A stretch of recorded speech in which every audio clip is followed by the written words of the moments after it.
It's not a given for a gem trader to start making jewelry. You need to have a taste for it, you need to see an opportunity for it, you need to be good at it. Then becoming your own brand is also a big step. My father was not the guy to take you to Disney World. He was more the guy to say, okay, I've got to travel for work.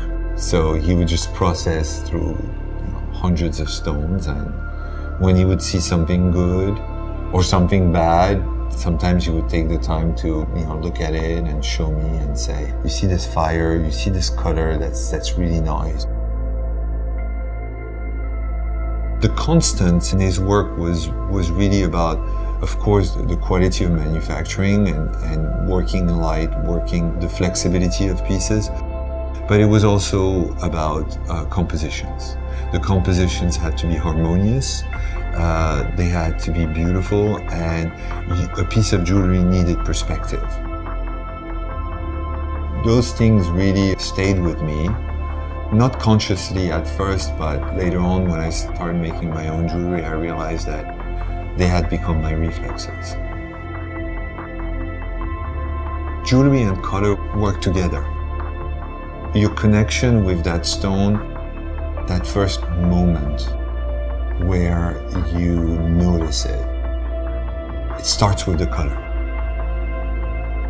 It's the intensity of the color. It's the brightness of the color. It's the cut.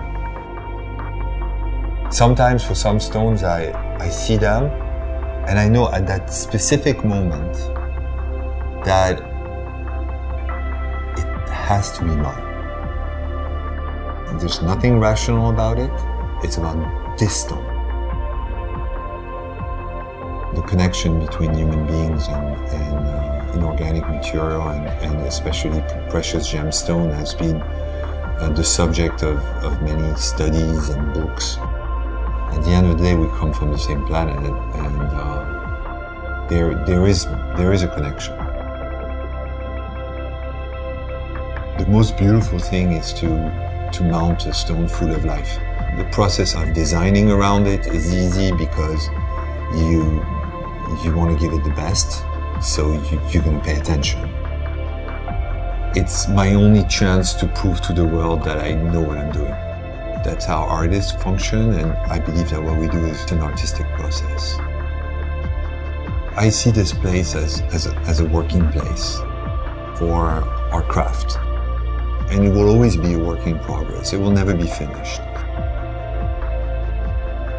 Paris is for sure my first love. It'll probably be my last one. Yeah, it's hard not to be loyal.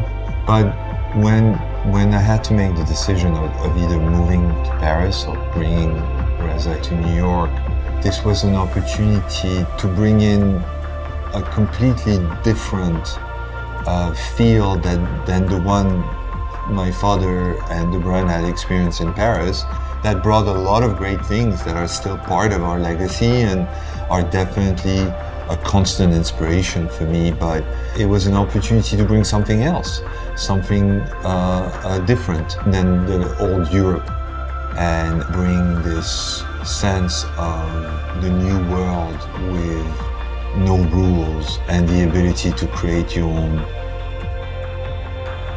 It's very important for us not to let ourselves being influenced by the latest trend or the latest moment, or make the jewelry with a certain culture in mind.